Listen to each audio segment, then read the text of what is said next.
The beginning. In 1995, a company called Progressive Networks, later renamed to Real Networks, released Real Audio, followed by Real Player, which could stream audio and soon video over the internet. This was groundbreaking at the time because before this, if you wanted to watch or listen to something online, you had to download the entire file first. There was no play while loading, but Real Player changed that. There were webcasts, including one where Bill Clinton showed up online in 1999. Yes, the former president was one of the first ever to host a live stream, but unfortunately the technology sucked, nobody had good internet, and honestly, it was more of a public nerd experiment than something people actually wanted to watch.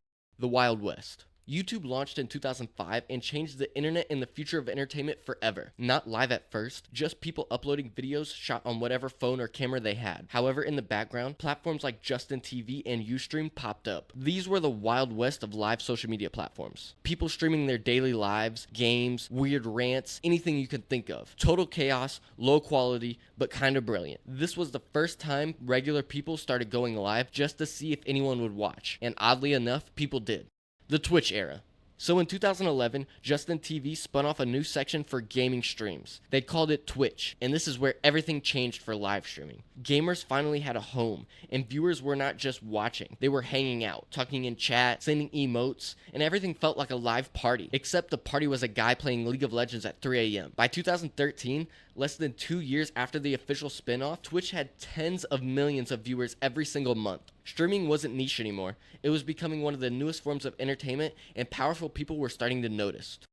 Amazon acquisition era. And then Jeff Bezos showed up. In 2014, Amazon bought Twitch for just under $1 billion. Suddenly, Twitch had money, servers, Prime subs, mass amounts of tools and infrastructure that they've never had before. This is where streaming started to feel legit, like a real job for some people, not just a hobby. Viewers could support people with subs, bits, and donations. Creators one by one started quitting their jobs to become full-time streamers. The vibe completely shifted. It wasn't just fun, it started to become business. And at this time, viewers loved the idea of helping their favorite streamer go full-time. The IRL era. Around this time, phones got good, internet got faster, and people started streaming everywhere. Apps like Periscope, YouNow, and later Instagram Live let you go live from your phone instantly. On Twitch, the IRL category launched, and suddenly, streamers were walking around downtown Tokyo, doing cooking streams, or just talking to their viewers in hot tubs. It officially was not about gaming anymore. It was about personality. For better or for worse, that changed everything. No longer could you get viewers by just playing a mediocre game. You had to provide entertainment because a lot of other people are realizing the potential of live streaming. The Fortnite era. Fortnite dropped in 2017 and became the streaming game. Ninja rose to fame by passing Syndicate for the #1 follower streamer on Twitch. This was the official end of the OG streaming era, and we entered into a completely new realm. Ninja got major exposure from going on TV shows like Ellen, putting Fortnite, gaming, and specifically streaming on the map for everyone in the world. And then in 2018, Ninja streamed with Drake, who is the biggest rapper in the world at the time. That moment broke the internet, and it literally crashed Twitch. Suddenly, streamers were celebrities. Fortnite wasn't just a game, it was a content machine based off of a cultural movement, all formed around streaming. Kids wanted to become streamers now. No longer did they want to become rock stars, astronauts, firefighters, anything like that. They wanted to become streamers and YouTubers. It was peak hype, peak clout, and peak attention for streaming. Stream War 1. So Fortnite blew up and Ninja became a household name. And then basically overnight, Microsoft came knocking with a blank check. In 2019, Ninja left Twitch, the place that made him famous, to stream exclusively on Mixer, which is Microsoft's streaming platform, that at the time, most people literally never heard of because it was created just to sign Ninja. And this wasn't just a one-off. Microsoft also grabbed other big names, such as Shroud, Ewok, and many others. It was a whole talent raid. This was the first real platform war. Suddenly, streamers were getting signed like pro athletes, multi-million-dollar deals, announcements that looked like NBA trades. It was weird, but also kind of amazing. Here's the thing though, Mixer flopped. It never caught on. People just didn't want to leave Twitch. Even with big names, Mixer could not hold a strong community fast enough. So in mid-2020, Microsoft realized that they were beating a dead horse and they pulled the plug. Mixer was dead already less than a year after it started. Ninja and Shroud took the bag and got to walk away keeping the entire contract money that they got. And everyone else learned a valuable lesson. The platform matters, but the community matters more. The pandemic boom era. So it's early 2020. The world basically shuts down out of nowhere. No events, no concerts, no sports, no leaving the house. And suddenly, live streaming becomes everything. People weren't just bored, they were isolated. And streaming wasn't just entertainment anymore, it was human connection. It was live, human contact, and weirdly comforting. Even though that you weren't allowed to go outside and contact people, you can connect with a real human live through a TV screen. You had DJs doing live club sets from their bedroom as if they were doing it from a club. You had musicians streaming concerts. You had fitness instructors now hosting live training sessions. Artists, comedians, therapists, politicians, everyone was going live at this time. And with Twitch exploded. With no sports or shows on, people started watching streamers that they'd never heard of and staying. We saw streamers like Valkyrae, XQC, Corpse, Hassan, Pokimane. All of these people become massive cultural figures. And not just for gameplay, for personality, commentary, vibes. And this is also when just chatting started eating everything up. People who thought they never become streamers, they started pressing go live, teaching, ranting, cooking, crying, anything, because streaming stopped becoming just content. It started to feel like human connection. It wasn't always pretty, burnout was real, trolls were everywhere, and the lines between work and life were totally blurred. But this era normalized streaming for everyone. Not just gamers, not just influencers, literally everyone had a stream going, and if you hadn't heard about live streaming before this, you were likely introduced to it because of the pandemic. The just chatting era.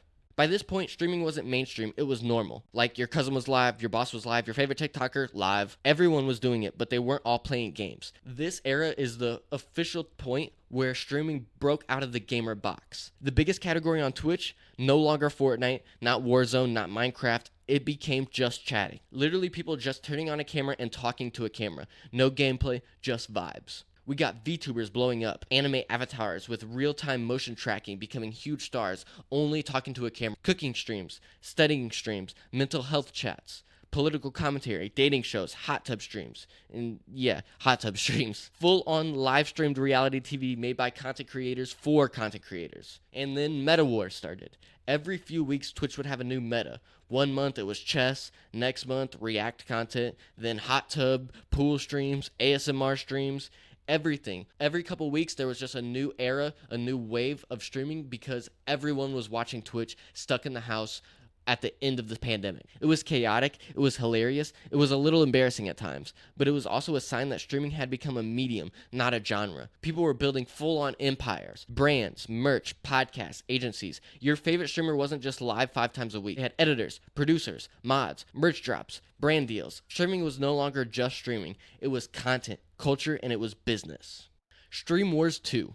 By 2023, streaming is huge, but also crowded as hell. Twitch is still king, like the unchallenged emperor of live streaming for over a decade, but now new challengers are hungry, and one of the loudest is Kick. See, what had happened was Twitch got a little bit power hungry. They realized that they only wanted to support companies that they aligned with, specifically in the gaming industry. When gambling streams became super popular, they decided that they wanted to ban one of the most popular websites, stake.com. That made the owners of the website Stake very angry, because before this, streamers like XQC and Aiden Ross were their entire source of reaching new customers. They were paying Aiden Ross over $300,000 per stream back before Kick was even a thing, just to funnel people from Twitch into their gambling website Stake. But now that it was banned, they knew that they had to do something, and they had to do something fast. So that's exactly when they got together and they created the website Kick.com. Kick.com was never meant to rival Twitch, literally, but they were made to rival Twitch because Twitch tried to step on their gambling empire's toes, which understandably so. I understand both perspectives. I understand why Twitch wouldn't want to show that website on their platform, but I also understand why Kick had to be created because Stake needed a way to show their gambling website to people and get new customers. So Kick came out of nowhere, throwing crazy money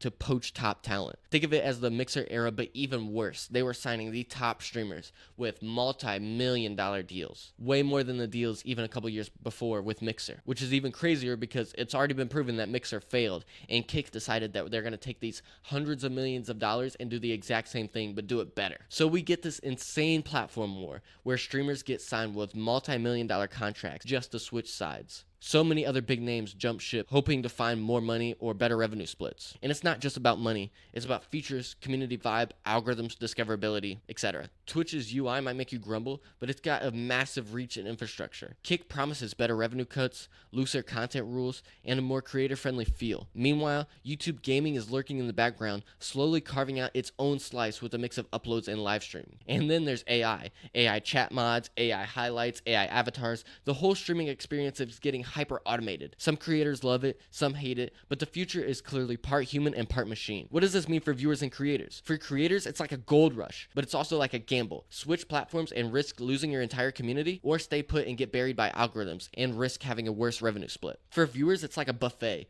More options, more drama, and sometimes a lot more noise. For streaming itself, it's evolving from just a place to watch someone play video games to a full-on media madhouse where money, tech, and personalities collide. If you're a streamer, I have a full course on my website, twatterboost.com, where you could also get one-on-one guidance from me. Subscribe if you're a streamer, and watch this video popping up on the screen right now if you don't have anything else to do. All of my content is designed not only to teach you how to become a full-time streamer, but give you the motivation you need to become a full-time streamer and take it seriously to the point where you make a career from streaming.